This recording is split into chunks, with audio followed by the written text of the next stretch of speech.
Ya lo ven, hizo Juan Marín de defensor del gobierno del Partido Popular y de Ciudadanos en Andalucía. Intentó rehuir del debate Juanma Moreno Bonilla, al igual que en el pasado cara a cara. Inmaculada Nieto sí que estaba totalmente perdida. Teresa Rodríguez no fue lo que se esperaba de ella debido al anterior cara a cara. Macarena Olona sí supo llevar mejor el debate y también medirse los tiempos, pero al final todo se decide el domingo en las urnas. Sí, no tengo ninguna duda. No, bueno, sí, en las urnas y en el voto por correo. Yo Sí. insisto que los 170 y pico mil votos por correo por primera vez con esas cifras no me causan ninguna buena impresión. Pero, en fin, a ver, yo lo poco que... Bueno, esta mañana no he visto poco, he visto 1 hora y media, tampoco es tampoco, ¿no?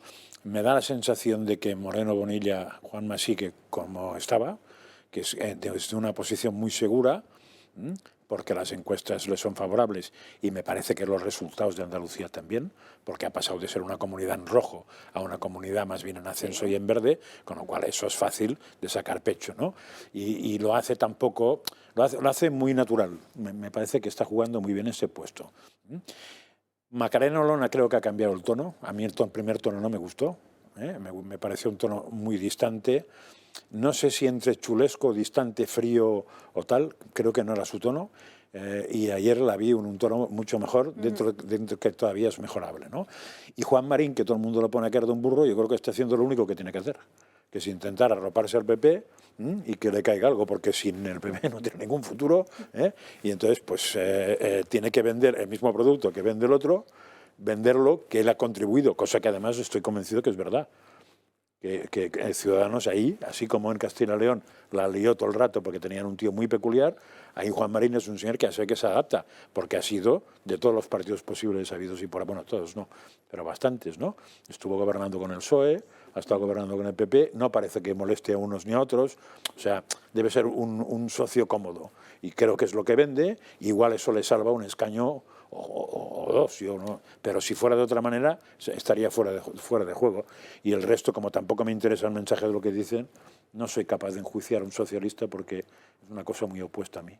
Pero la clave, más allá de los posibles pactos que puedan surgir después del domingo, que ya sabemos que a nuestros políticos no les gusta mucho hablar de posibles alianzas hasta que no tengan los números encima de la mesa, aquí la clave está también dónde queda el Partido Socialista y Podemos, los dos partidos del Gobierno, porque vimos cómo el Consejo de Ministros aprobó Yolanda Díaz unos 50 millones de euros para el empleo en Andalucía y hoy vuelven a llevar encima de la mesa, se ponen al servicio de Juan Espadas y aprueban una ley contra las privatizaciones en la sanidad. Sinceramente, efectivamente, ¿no? Están haciendo sus últimos amagos de campaña, de intento de robo de votantes. Yo creo que ayer el señor Juanma Moreno tenía pues bastante claro que allí a donde más se está robando es a Ciudadanos y por tanto no ofreció ningún tipo de pacto, como también, y según publicamos en el debate en Target Point, cerca de un 8% proviene directamente hacia el Partido Popular del votante socialista. Por tanto, en fin, yo creo que lo hizo muy bien el debate de ayer.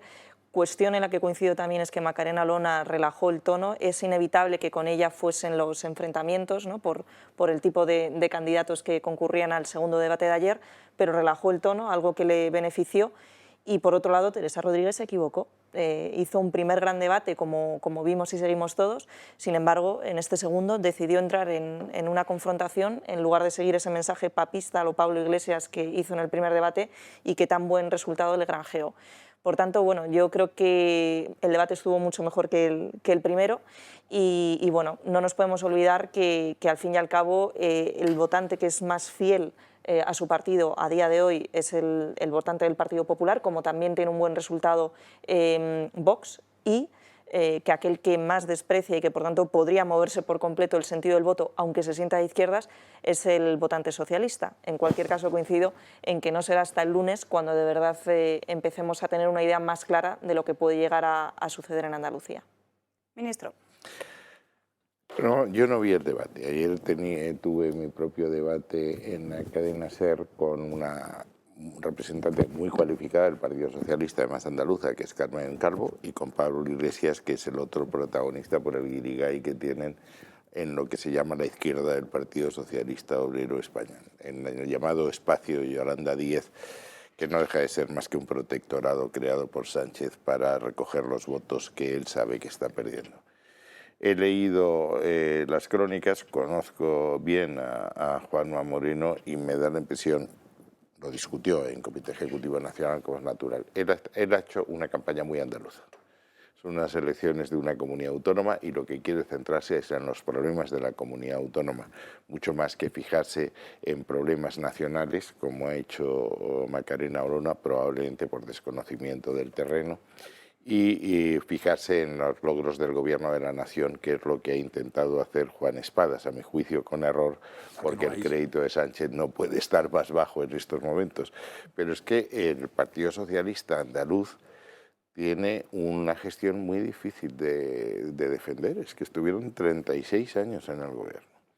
Y Andalucía ha ocupado durante todos esos tiempos, a pesar del gigantesco chorro de dinero que vino primero del Fondo Interterritorial, del resto de las comunidades autónomas hacia Andalucía, y después de los fondos estructurales europeos, ha seguido ocupando los últimos rankings en todas las calificaciones que puedes, de Producto Interior Bruto, renta per cápita, empleo, creación de empresas, fiscalidad, etcétera. Por tanto, huye de ese terreno y se mete en el terreno nacional. Luego ha pasado como de puntillas por el tema de la corrupción. Es decir, los ERES es 8 veces más que todos los casos Gürtel sumados. Pero lo más grave es que el gobierno de Susana Díaz retira a la Junta como parte interesada en la recuperación del dinero de la causa. Y según el artículo, me parece que es el 108 de la Ley de Enjuiciamiento Criminal, cuando eso ocurre, el fiscal lo único que puede pedir es que se condene penalmente a los culpables, pero no recuperar el dinero perdido. No se va a recuperar un euro. Claro, de esto han escapado. ¿Qué va a pasar? Bueno, lo habéis planteado, me parece que es obvio. Yo creo que Juanma Moreno va a tener más votos que toda la izquierda juntas y a partir de ahí la duda es: ¿va a tener mayoría absoluta o cómo de lejos se va a quedar de la mayoría absoluta? Lo cual nos lleva a decir, va a necesitar el apoyo de Vox de una u otra manera. Si no llega a la mayoría absoluta, 55 escaños de 109, es obvio que necesitaría o la abstención de Vox en la investidura en Madrid, el caso Ayuso, o un acuerdo parlamentario o la entrada en el gobierno. Todo dependerá de las cifras que cada uno ponga encima de la mesa. Que el deseo de Juanma Moreno es hacer un gobierno en solitario es evidente, lo ha dicho por activa y por pasiva, entiende cualquier persona. Tú quieres tener un gobierno que no esté en coalición y por tanto que no tenga hipotecas o limitaciones por parte de otro partido. Eso me parece que es muy claro. También es muy claro que en el supuesto de que necesitase la colaboración de Vox en cualquiera de las 3 formas a las que he dicho, abstención a la investidura, acuerdo parlamentario, gobierno de coalición, hay unas líneas rojas que esas ya no las fija Juanma Moreno, las fija la Dirección Nacional porque responden a lo que es la esencia del partido. Nosotros somos un partido que cree en el artículo 2 de la Constitución, que habla de la unidad de España y la autonomía de las naciones y regiones. Vox niega el régimen autonómico, no les gusta y su intención declarada cuando puedan es derogarlo. Segundo lugar, tenemos una serie de compromisos en materia de libertad e igualdad. Lo que se discute fundamentalmente es la igualdad con independencia de tu orientación sexual, la violencia de género, que es el pacto de Estado, con independencia de que puedes añadir, como en Castilla y León, la violencia intrafamiliar, pero ni un paso atrás en el tema de violencia de género. Y luego nuestra gran diferencia es nuestra visión del proyecto europeo. Esto se han traído a Meloni, que es la de Fratelli Italia, están muy contentos con los resultados de Marine Le Pen en Francia, que son partidos que no creen en el proyecto europeo en el que nosotros queremos, un proyecto político que transforme en leyes lo que son los valores y principios de Europa. La filosofía griega, el derecho romano, la filosofía judeo-cristiana, la ilustración, etc. Pero ya que hablamos de elecciones andaluzas, no nos vamos a ir fuera de España siquiera. No, pero es que el proyecto europeísta es muy importante, si eres europeísta o no lo eres. En Francia, yo ahora he estado toda la semana pateándome en Francia, el gran problema es primero la abstención, 52%. Segundo, que los dos extremos, que son anti-europeístas, en eso son iguales, Mélenchon y Le Pen, suman 26 más 18%. O sea, que es que el tema de Europa es un tema muy central. Pero volviendo a Andalucía, Sí. señor ministro, porque lo que no se entendió y no quedó del todo claro es que Moreno Bonilla dijera al principio de la campaña, o justo recién antes de empezar, que si no gobernaba en solitario haría una repetición electoral. Porque eso yo creo que ni los propios votantes del PP han sido capaces de comprenderlo. No dijo exactamente eso, que sería una hipótesis a considerar. Es decir, y es obvio que todo depende de si necesita esa colaboración, cuáles sean las exigencias de Vox. No tanto en términos de si Macarena Olona es vicepresidente o no, sino en términos qué sacrificios programáticos van a exigir. Y he dicho las líneas rojas. No vamos a ceder en el tema del aprecio por las autonomías, que es la esencia de la Constitución, está en el artículo 2, en el tema de la igualdad de géneros y en el tema del europeísmo. En esos temas no se puede ceder. Si Vox te exige, condiciona su presencia a que cedas terreno en eso, es obvio que no puedes hacer un gobierno de coalición. Entonces tienes que ir a otras elecciones. O sea, pero no será porque nosotros lo exigimos. No, a ver, hay mucho matiz, quiero decir que todo es matizado. Está claro, Claro. que Vox y el PP no pueden coincidir en todo, porque si no, entonces Seríamos el mismo partido. Con lo cual sería un error de bulto.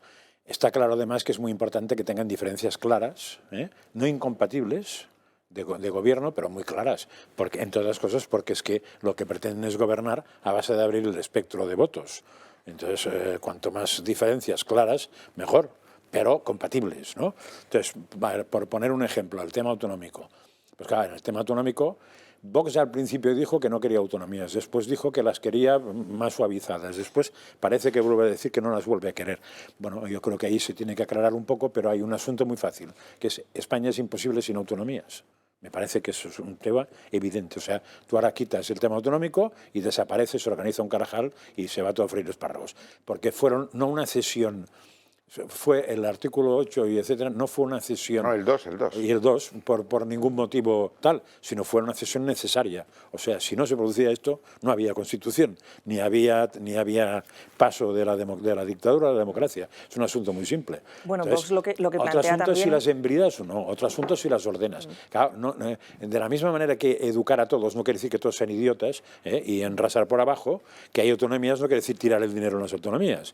Porque además, conociendo al españolito medio, cuando se inviste de político, si no fueran las autonomías, serían las diputaciones las que gastarían. O sea, hay diputaciones en Andalucía que pueden, de hecho, gastar más que una autonomía en proporción, porque sin tener nada que hacer deben tener 200 asesores y no tienen nada que hacer, ¿no? Con lo cual, no es un problema. Pues, por ejemplo, eso de las autonomías, fíjate si es matizable, ¿eh? O sea, se puede quitar duplicidad, etcétera. O sea, da para mucho el posible acuerdo.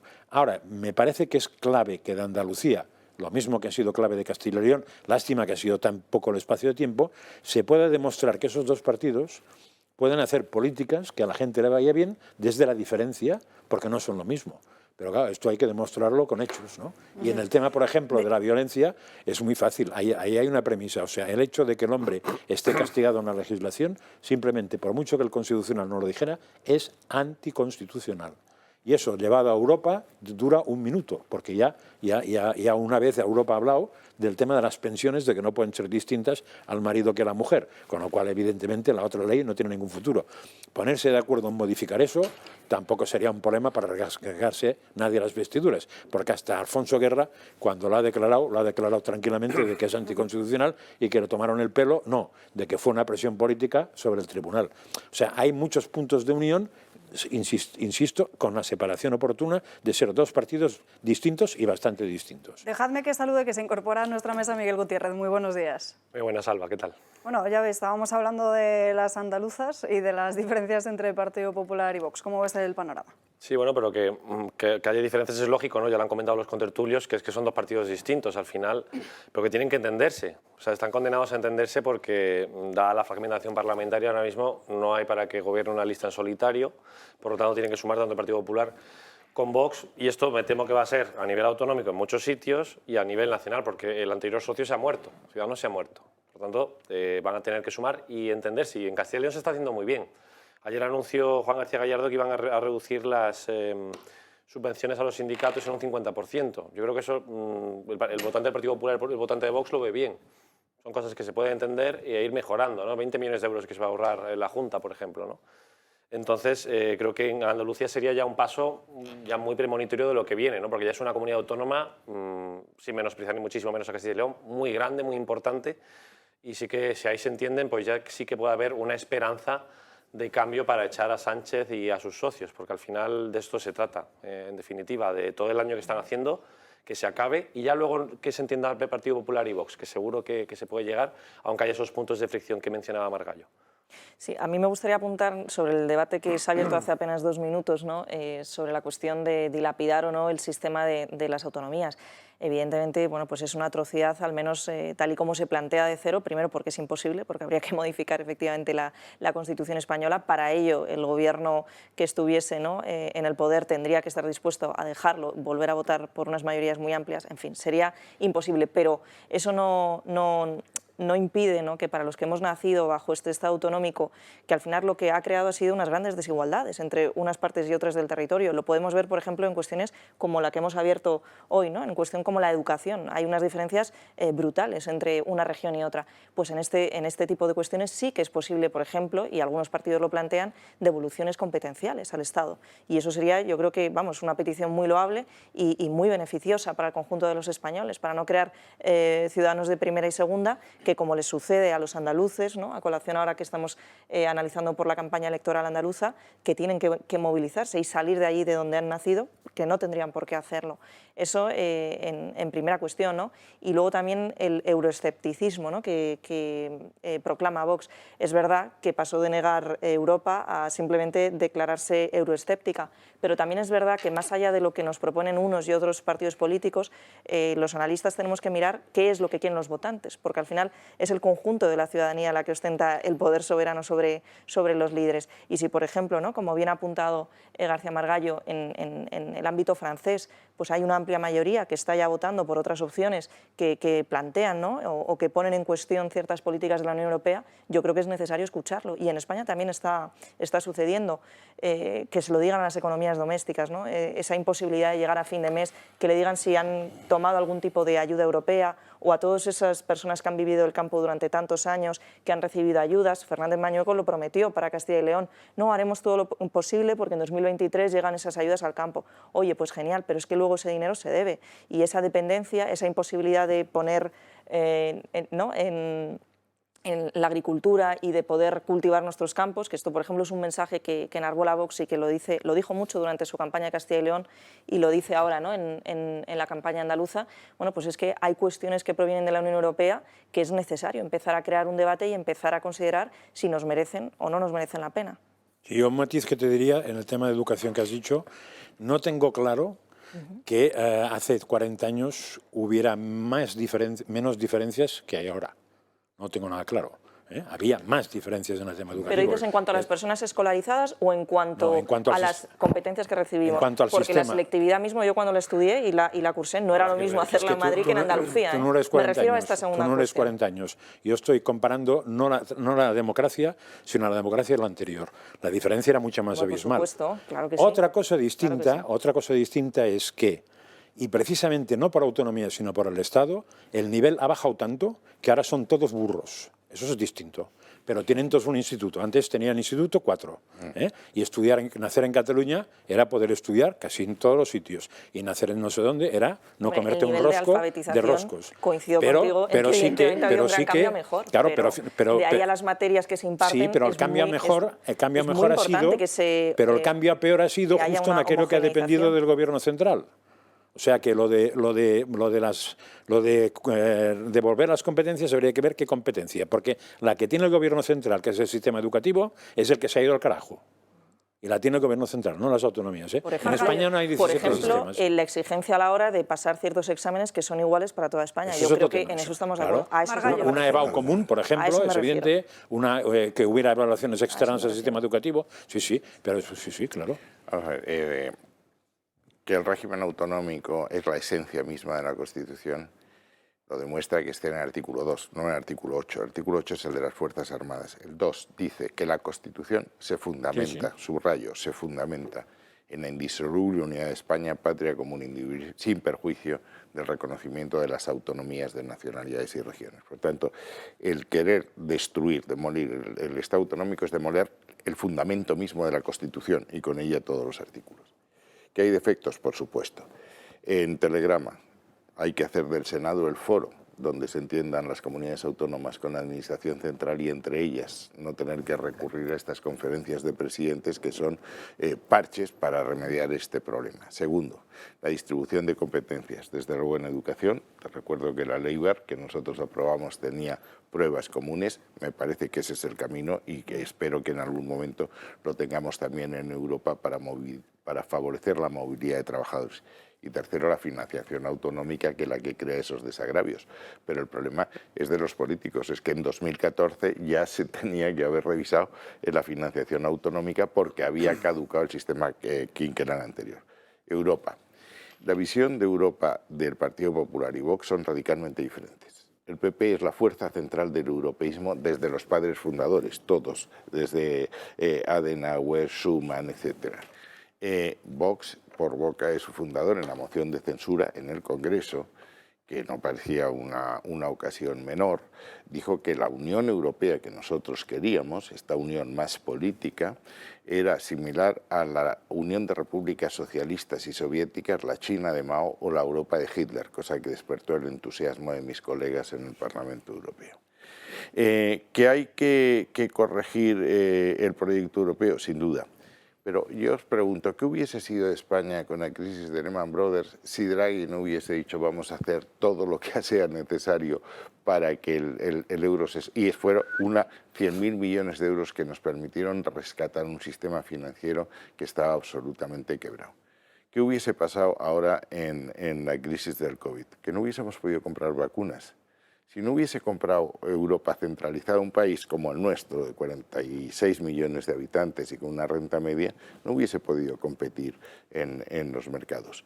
Y ahora estamos saliendo porque Europa ha hecho una emisión conjunta de deuda conjunta, lo cual facilita el acceso a los mercados, y nos llegan nada menos que 140.000 millones de euros de Europa para salir de este agujero.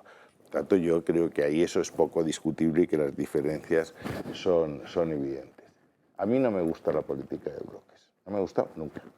Y la fórmula que nuestro editor está planteando es que no va a haber más remedio que hacer un bloque de derechas porque ya se ha creado un bloque de izquierdas. Es el frente histórico de que habla Pablo Iglesias. Y que entonces vamos a tener que ir a un bloque antitético, un bloque nacional, para coger la terminología de la República. ¿A qué ha llevado eso? Porque esto empieza en 2014. Hasta entonces había funcionado el bipartidismo y habíamos ido razonablemente bien. Un partido de centro-derecha, otro partido de centro-izquierda, que se entienden en los grandes asuntos de Estado y que se alternan sin que haya ningún problema, sin que crujan las cuerdas del Estado. Hemos ido a la fragmentación. En 2014 aparece Unidas Podemos como consecuencia de la errática política de Zapatero y en nuestro campo UPyD, Ciudadanos y luego Vox. ¿A qué ha llevado eso? A la ingobernabilidad. Es que no somos capaces de ponernos de acuerdo ni siquiera en la renovación de 2 magistrados del Tribunal Constitucional. ¿Y a qué ha llevado eso? A la radicalización, porque el PSOE tiene que mirar con su ojo izquierdo lo que está diciendo Unidas Podemos. Muchas de las propuestas del PSOE no son del PSOE. No se hubiese hecho nunca Felipe González. Y nosotros tenemos que mirar a nuestra derecha Vox. Eso lleva a lo que ha sido el motivo por el que todos los que luchamos contra la dictadura en la democracia moderada entramos. Era para evitar otra vez la resurrección de las 2 Españas.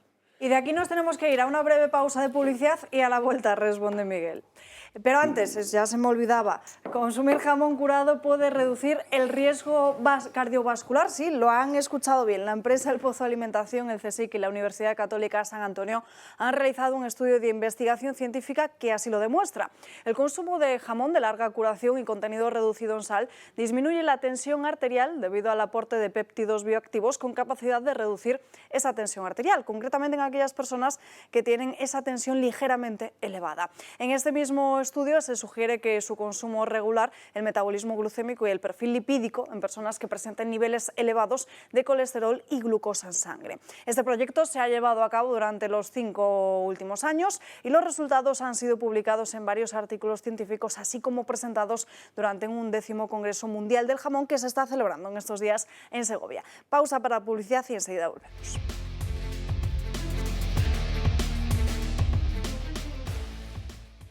Ya estamos de vuelta en Dando Caña. Le doy el turno de palabra a Miguel antes de cambiar de asunto. Por poner en contexto, decía Margallo que al final nos encontramos en una España, que lo de que sume las derechas o que sume las izquierdas es una España de bloques, ¿no? Pero que yo no creo ni mucho menos que eso sea culpa de los partidos nuevos que han nacido, sino de quién empezó esto, ¿no? Zapatero fue el que empezó ya a dividir a los españoles en muchísimos temas. Absolutamente verdad. Bien, entonces, y lo que nos encontramos ahora es lo de los bloques, que hay que ir sumando PP Vox, antes con Ciudadanos, tal pascual. Pero claro, porque es que es la realidad con la que nos encontramos, una fragmentación brutal y que hay ahora más sensibilidades, diferentes visiones políticas, ya no solo hay azul o rojo, sino que ahora hay verde, hay morado, hay naranja, aunque ya cada vez menos, ¿no?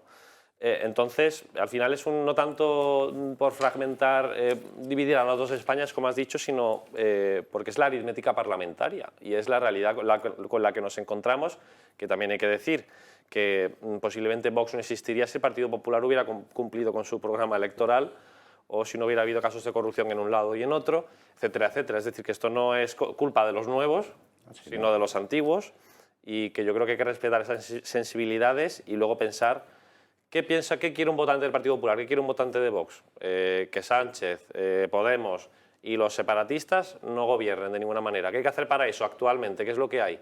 Pues obviamente no es enrocarse en voy a gobernar solo cuando las matemáticas no dan, sino, bueno, es que al final te pasa lo de Castilla y León, voy a gobernar solo, y uy, pues al final me hace falta García Gallardo y me tengo que tragar las exigencias. Entonces, cuidado con eso, pero vamos, que ni mucho menos es unas dos Españas y una fragmentación, Frente Popular, Frente Nacional, ni muchísimo menos. Ya, a lo que has dicho añadiría una cosa, que es la falta de democracia interna de los partidos. Porque, ¿qué es el PP? Lo que decide su presidente. ¿Qué es el PSOE? Lo que decide su secretario general. Sensibilidades dentro del PSOE seguro que hay infinitas. Y aquí lo vamos a dejar porque si no nos enrocamos en este debate y no avanzamos. Déjame que matice un segundo, Alba, un segundo. Completamente si no de acuerdo. Los partidos nuevos nacen por fallo de los partidos antiguos. No es la secuencia no es al revés. Segundo, el ejemplo del bipartidismo clásico. Alemania, demócratas, cristianos y socialdemócratas con el apoyo de los liberales. Ahora ha habido una coalición distinta, sale la CDU, los democristianos, y hay una coalición entre socialistas, verdes y liberales. ¿Problemas? Ninguno. Los tres creen en la economía de mercado, los tres son europeístas y los tres son atlantistas. Francia, el ejemplo contrario. Republicanos y socialistas han desaparecido. Te encuentras un bloque de extrema izquierda, Francia insumisa, Mélenchon, que el 20 y tantos %, otro bloque a la derecha con Marine Le Pen, Zemmour y demás compañeros mártires con 18, y en medio un magma que es Macron, porque eso es una banda alrededor de un personaje que ya no se puede volver a presentar, la mayor inestabilidad. Yo soy de la Restauración, no había nacido, aunque parezca que sí, Cánovas y Sagasta y Maura Canalejas, eso fue la época más brillante de la historia de España en una época tan conflictiva como el desastre.